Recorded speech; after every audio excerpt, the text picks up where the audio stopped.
আসসালামু আলাইকুম। এখন দেখবেন সংবাদ শিরোনাম। বাংলাদেশ ব্যাংকের নতুন গভর্নর হচ্ছেন মুস্তাকুর রহমান। নীরব বিদায় আহসান মনসুরের। পদত্যাগ করেছেন ডিএমপি কমিশনার সাজ্জাদ আলীও। পিলখানা হত্যাকাণ্ড শেখ হাসিনা সহ তৎকালীন শাসক গোষ্ঠী জড়িত অভিযোগ বিরোধী দলীয় নেতার। বিদেশি মদত ও সহায়তাকারীদের খুঁজে বের করার আহ্বান। চট্টগ্রামের হালি শহরে গ্যাস বিস্ফোরণে দগ্ধ আরও একজনের মৃত্যু। নিহতের সংখ্যা বেড়ে দাঁড়ালো 5 জনে। বাকি 4 জনের অবস্থাও আশঙ্কাজনক। হবিগঞ্জে খোয়াই নদীর তীরে গাছ কাটার মহোৎসব। সংস্কারে কাজের আড়ালে বৃক্ষ নিধন নিয়ে প্রশ্ন। সরকারি 3 দফতরের পাল্টাপাল্টি বক্তব্যে ধোঁয়াশা। এতক্ষণ শুনছিলেন সংবাদ শিরোনাম, এবারে শুনবেন বিস্তারিত। মোহাম্মদ মুস্তাকুর রহমানকে বাংলাদেশ ব্যাংকের নতুন গভর্নর হিসেবে নিয়োগ দিল সরকার। কিছুক্ষণ আগে বর্তমান গভর্নর ডক্টর আহসান এইচ মনসুরের নিয়োগ বাতিল করে প্রজ্ঞাপন জারি করা হয়েছে। ছাত্র জনতার গণ অভ্যুত্থানের পর অন্তর্বর্তী সরকার গঠিত হলে 2024 সালের 14 আগস্ট ডক্টর আহসান এইচ মনসুরকে 4 বছরের জন্য গভর্নরের পদে নিয়োগ দেওয়া হয়। ডক্টর মনসুরের নিয়োগের সুবিধার্থে সরকার বাংলাদেশ ব্যাংক অধ্যাদেশ সংশোধন করে গভর্নরের সর্বোচ্চ বয়স 67 বছর তুলে দিয়েছিল। আজ সকাল থেকে দুপুর পর্যন্ত নিজ দফতরে উপস্থিত ছিলেন আহসান এইচ মনসুর। একটি প্রেস ব্রিফিংও করেন তিনি। আর নতুন governor Mustakur Rahman BGMEA, REHAB association of travel agents, Dhaka chamber সহ অভিজাত পেশাদার এবং শিল্প সংগঠনের সদস্য। তিনি Bangladesh bank, Chittagong stock exchange সহ নিয়ন্ত্রক সংস্থার সাথেও ঘনিষ্ঠভাবে কাজ করেছেন। 1987 সালে ঢাকা বিশ্ববিদ্যালয় থেকে অ্যাকাউন্টিং বিভাগে স্নাতকোত্তর ডিগ্রি লাভ করেন। ICMAB-র এই ফেলো চট্টগ্রাম স্টক এক্সচেঞ্জের পরিচালনা পর্ষদের সদস্য ছিলেন। একটি কথা বলছিলেন যে নীরব বিদায়। আমি আসলে নীরব বিদায় বললো এটাকে আসলে নাটকীয় বিদায় বললে ভুল হবে না, কারণ গত রাতেই হঠাৎ করে যমুনা টেলিভিশন অনেকদিন ধরেই যিনি মাত্রই বিদায়ী গভর্নর হলেন ডক্টর আহসান এইচ মনসুর, তার সাক্ষাৎকারের জন্য চেষ্টা করছিল। তো গত রাতেই আমাদেরকে জানানো হয় যে এই সাক্ষাৎকারটি তিনি আজকে দুপুরে আমাদেরকে দেবেন। সেই ধারাবাহিকতায় কিন্তু আমরা গিয়ে আজকে বাংলাদেশ ব্যাংকে উপস্থিত ছিলাম।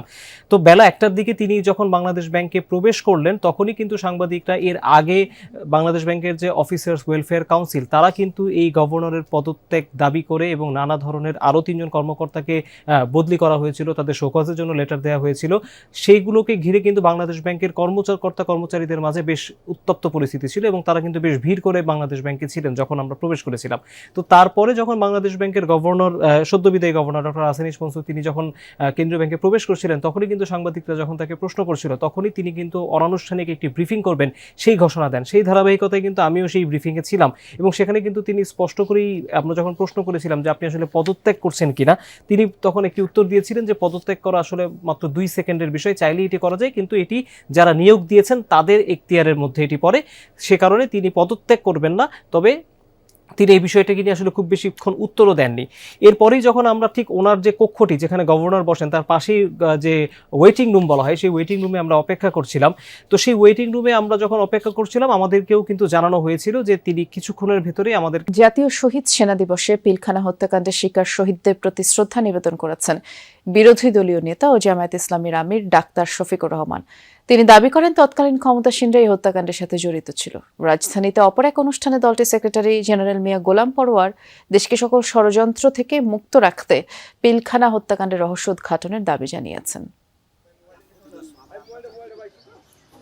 জাতীয় শহীদ সেনা দিবসে পিলখানা হত্যাকাণ্ডে শহীদদের প্রতি শ্রদ্ধা জানাতে বনানীর সামরিক কবরস্থানে বিরোধী দলীয় নেতা ও জামায়াতে ইসলামের আমির ডাক্তার শফিকুর রহমান।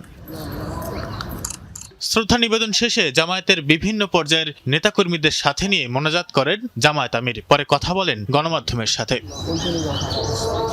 জামায়াত আমির দাবি করেন পিলখানা হত্যাকাণ্ডের সাথে তৎকালীন ক্ষমতাসীন আওয়ামী লীগ জড়িত ছিল। প্রকৃত দোষীদের চিহ্নিত করে বিচার না করা হলে জাতির দায়মোচন হবে না বলে মন্তব্য করেন তিনি।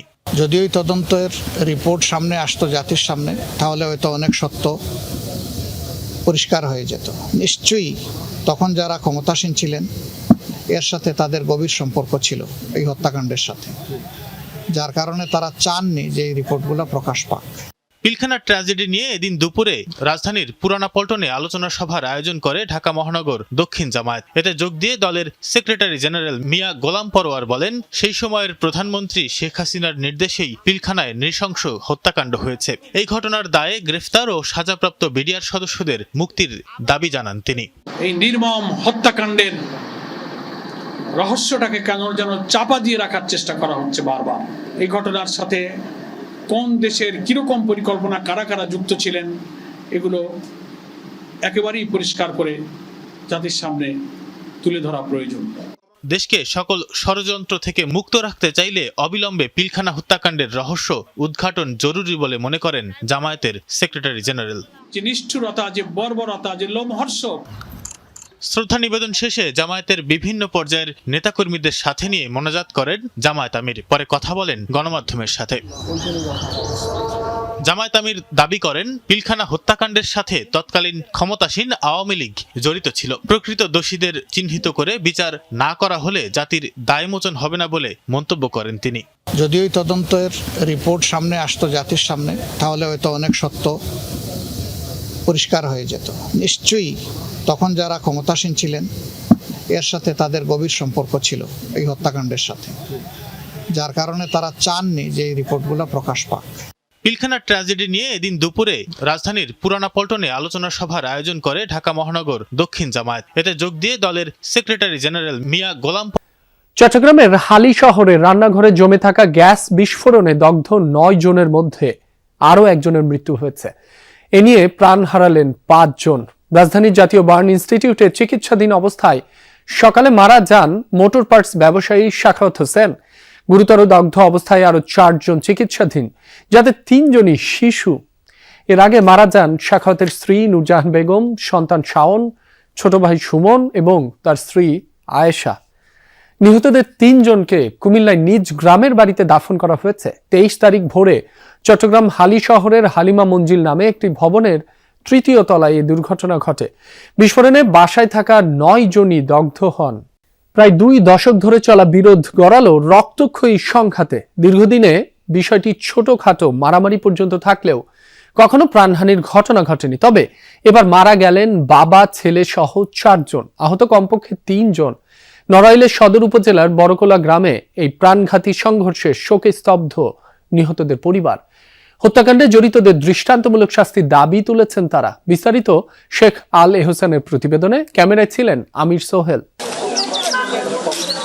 নড়াইলের সদর উপজেলার বড়কোলা গ্রাম। সড়কের একপাশে 3টি আদাপাকা বাড়িতে শোকাবহ পরিবেশ। 3 ছেলেকে নিয়ে এখানেই থাকতেন খলিল শেখ। একসময় পরিবারটির বাস ছিল প্রায় 6 কিলোমিটার দূরে তারাপুর গ্রামে। সেখানে ইউনিয়নের সাবেক চেয়ারম্যান খায়রুজ্জামান মোল্লার পাশাপাশি বাড়ি ছিল খলিলের। পরিবারের অভিযোগ, প্রায় 20 বছর আগে জমি নিয়ে খলিল ও খায়রুজ্জামানের মধ্যে বিরোধ শুরু হয়। এরপর ইউপি নির্বাচনেও খায়রুজ্জামানের বিপক্ষে অবস্থান নেয় খলিল। সেই থেকেই দ্বন্দ্ব প্রকাশ্যে রূপ নেয়। খলিলের পরিবার জানায়, গত 8 জানুয়ারি একটি মামলার হাজিরা দিতে লোকজন নিয়ে নড়াইল শহরে যাচ্ছিল সে। পথে খায়রুজ্জামানের লোকজন হামলা করে। এতে খলিল শেখ সহ প্রায় 8 জন আহত হন। এরপর 23 তারিখ ভোরে বড়কোলা গ্রামে খলিলের বাড়িতে হামলা চালায় খায়রুজ্জামানের লোকজন। কোন পক্ষ আর বিপক্ষ মারামারি ডাল সরকি নিয়ে এরা তো কিছু না। এত সেকেন্ড তারা ষড়যন্ত্র করে আইসে গাড়ি বেড়ে চারিদার দিয়ে ঘিরে ফেলাই দিয়ে, ঘর ঘিরে ফেলাই দিয়ে আনতিছে আর মারতিছে। কুপাই মেরে ফেলাইছে, আমার বাইরেও মেরে ফেলাইছে, আমার বাপরেও মেরে ফেলাইছে। আমার শ্বশুর নামাজ পড়ে উনি বইছে না শুইছে কে বলি, আমার শ্বশুর ওইরকম ধরে মারিছে। আমি বাজারতে খানিক দূর পার হয়ে গেলি, ওরাই 5-6 জন ওই জায়গাতে আমার দেখতেছে, আমার ফাঁকায় নিয়ে 9 জনে আমার মারিছে। সেদিন সেহরির পর 30-40 জনের একটি সশস্ত্র